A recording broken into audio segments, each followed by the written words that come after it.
Oh boy, okay, I am so sorry for being gone for as long as I did. Did I miss anything? Holy shit! How's it going, guys? My name is Lando Jr., but you may call me Lando. Finally, I get to talk about my favorite all-time film of all time.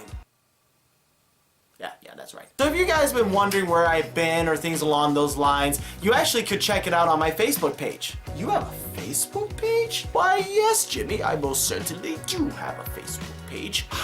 If you guys haven't known, yes, I do have a Facebook page. I'll leave a link in the description. Please go ahead and check it out and like me on that page and follow up on things that have been going on. I mostly post stuff about what's happening or things along those lines that I may not post on YouTube. So if you guys have a chance, go ahead and do so if you have a Facebook page. I hope you do have a Facebook page. I have a Facebook page. Sit down, you know why you don't.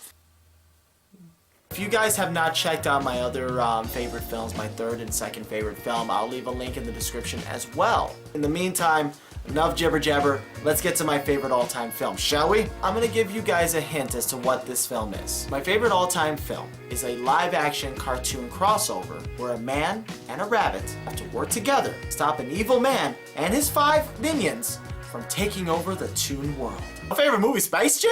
Oh, no. Really? Come on, honestly? Are you really gonna... Okay, fine. Well, honestly, my favorite all-time film, believe it or not, is Who Framed Roger Rabbit. I love this movie. It is by far my favorite film of all time. From when I was a kid up until now, I absolutely love Who Framed Roger Rabbit. Now, in case you guys don't know what this story is about, here's what it is. The story is a live-action cartoon crossover where a man and a rabbit have to work together to stop an evil man and his 5 minions from taking over the Toon World. That's the same movie. That's okay. Who Framed Roger Rabbit came first. Besides, had a better plot, better acting, better story. Honestly, truthfully, Who Framed Roger Rabbit is a film that I loved as a kid and loved even more as an adult. As far as I'm concerned, I think it's a movie that's great for all ages. Okay, I know, there's always going to be somebody out there that's going to disagree. There's always that one person, right? No, I would never show this movie to my children. Not happening. No, this movie promotes sex, violence, drinking, and smoking. Not a kid's film. No, sir. Okay, let's point out a few things, alright? First off, this movie was directed for kids and adults. The kids for the cartoons and the adults for the live action. It was supposed to bring these two things together. Secondly, kids don't care about that stuff. You did. And when you were a child, you didn't care about that stuff. Now that you're older and more self-aware, now all of a sudden you're going, oh, no, this is not for kids, because they're as self-aware as I am. You know, it's parents like you that we ended up with Ninja Turtles 2, 4Kids Production, and Batman and Robin. Also, a lot of times it's not about what the child watches, it's also where they're brought, their environment and upbringing.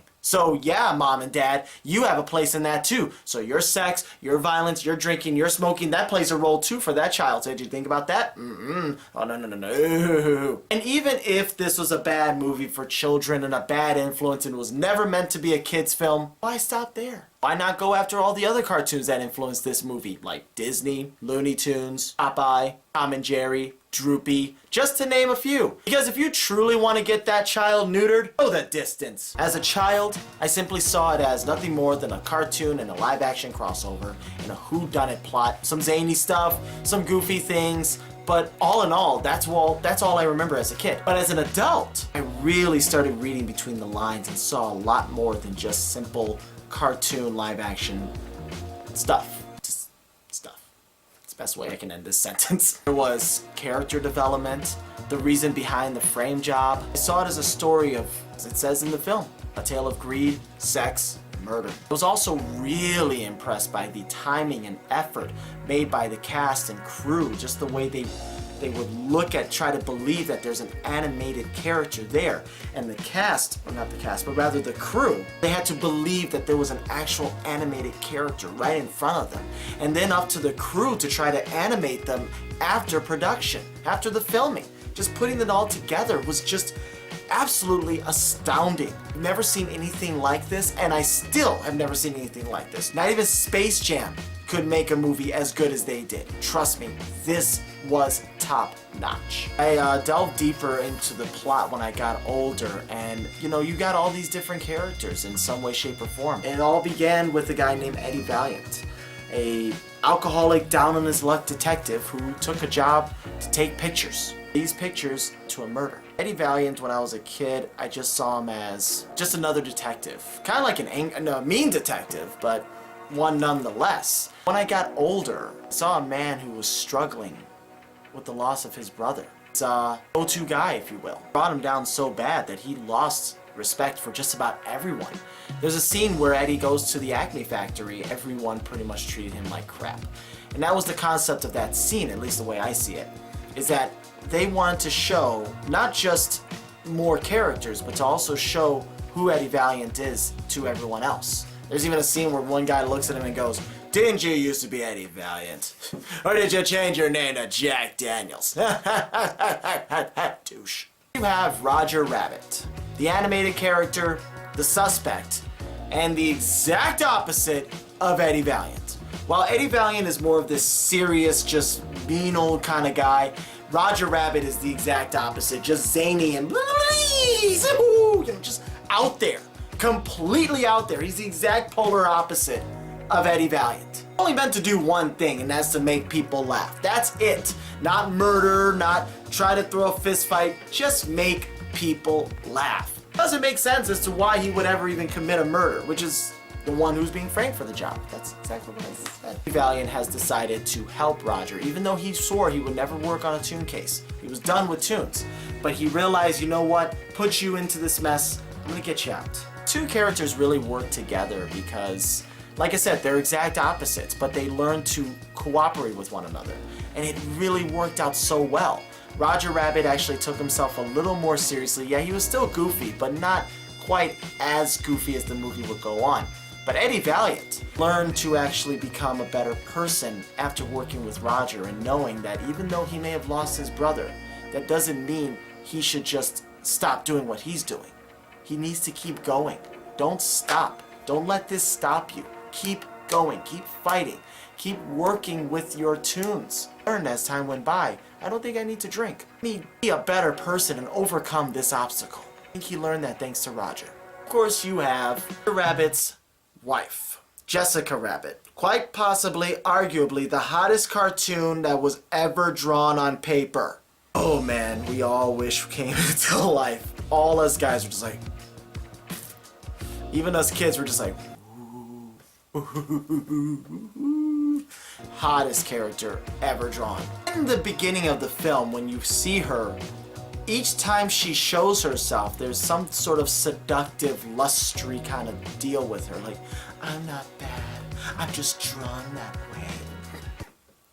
I know I can't do it like she can, I'm not that sexy. She always acted like that in the first 2/3 of the film. But then in the third act, she changes. She was more serious about the situation. She almost had like this idea of, look, it's enough trying to look sexy, enough trying to get all this lustry looks to me and sex appeal. Let me be serious and help clear my husband's name. In case you forgot who her husband was, it was Roger. Kind of like that she goes from being one character to another, because it just shows that she's literally got more than one dimension for a two-dimensional character. And it's nice to know that that they can actually make her not look just like an object, but she also has personality. Of course, we have, I'm sure everyone knew this, the villain of the movie, Doom. Judge Doom, if you will. We all know he was the villain. We all know he's the culprit. Come on, you saw the movie. You know it was him who framed Roger Rabbit. But what was interesting about him is that, first off, you ever notice he never blinks? Not only was he a judge, and not only was he inventor of the dip, which was made of turpentine, acetone, and benzene, the very things needed to remove ink, which is actually true. It's real legit stuff. It only doesn't look that boily and green.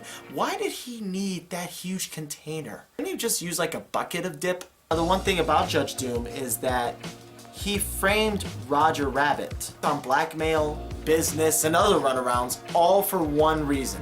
He was Cloverleaf. He bought the red car to dismantle it, all for the reason of making a freeway. That's it. I see a place where people get off and on the freeway, off and on and off, all day, all night. Soon okay, you guys will see, you guys will watch it, just, you get it. I do believe there's a deeper meaning to him. I think he was honestly ashamed of being a toon. They weren't taken seriously, they were there for entertainment purposes. He didn't like it. It's kind of like a person who doesn't like their race or their culture. They want to omit that so they become somebody else entirely, almost to a point that they even want to destroy them. It's rather sad. And of course, Judge Doom had his henchmen, you know, the Weasels, aka the Toon Patrol. Smartass, Greasy, Psycho, Wheezy, and Stupid. All of these characters who I didn't know their names until recently. They never really mentioned their names in the show, or rather the movie. The whole purpose in the entire movie was to, as they were called, the Weasels, weasel out the bunny. Ha! Bam! There's a lot of other things that I could also mention about this movie. I mentioned the characters, but one thing I really like about this film was the fact that, like I said, as a kid, it was just two things collaborating into one, live action and animation. But as I got older, I started to see that, wow, this is definitely something new, definitely a new dimension. And I still enjoyed it, even as an adult. And I really appreciated the fact that, you know, they went far. They went above and beyond. I mean, they got characters from Warner Brothers coinciding with Disney. You know, you got Daffy and Donald in one shot, Mickey and Bugs Bunny in one shot. This has never been done and probably will never be done again. Animation. You know I mentioned the animation earlier, but not as much detail. They really did the shading and the lighting so well. Like, there's a scene where a light is dangling after Eddie Valiant hit his head on it, and it's dangling. And as it's doing that, you're seeing the shadows and shade alongside with Roger that has to coincide with it. They could have just simply left it alone, but no, they had to go deeper with more effort and more construction. That's really good animation. That's not laziness. They were not lazy in this film at all. Say what you want. I love this film. I love its directing. I love how I was a kid and I could watch it as an adult again. I loved it from beginning to end. I loved the struggles. I loved how these characters work together. There's never been a film like this, and I doubt there ever will. As great of a classic as this movie is, I still think it's a bit underrated, despite the fact that everyone has heard of it. If you really look at TV shows or movies, no one ever referenced them. You see references to movies like Peter Pan or Aladdin. You'll hear references from stuff like that. You might hear references from Power Rangers. And the other thing about it is that hearing those things makes it a household name. Never really hear that with Roger Rabbit. You never really hear someone talk about Jessica Rabbit or anything along those lines. Granted, people do cosplay as them, and yes, you hear them online all the time, but not the same way. That's just me being a fan of this movie. I mean, come on, people know Space Jam. It's just sad. Nonetheless, guys, Frame Roger Rabbit, my all-time favorite film ever made. I absolutely love it. And I hope you do too. Let me know in the comments if you guys like this movie, or what is your favorite movie. I would like to know that as well. It'd be kind of cool to know. Appreciate you checking this video out. Be sure to subscribe, be sure to like, and leave comments on what you guys want to see, or if you guys want to say something, I don't know. And guys, I'm also on Facebook. Remember, check me out on Facebook and be sure to like me on there if you have one. In the meantime, I hope to see you guys soon. You guys take care and rock on. I don't care what you say about this movie, I'm still not watching this to my children. Didn't you just show those kids the 1984 version of Ghostbusters? The film had tons of stuff like drinking and smoking, sexual innuendo. There's a scene where Dan Aykroyd's getting a blowjob. Yeah, but that's different. What?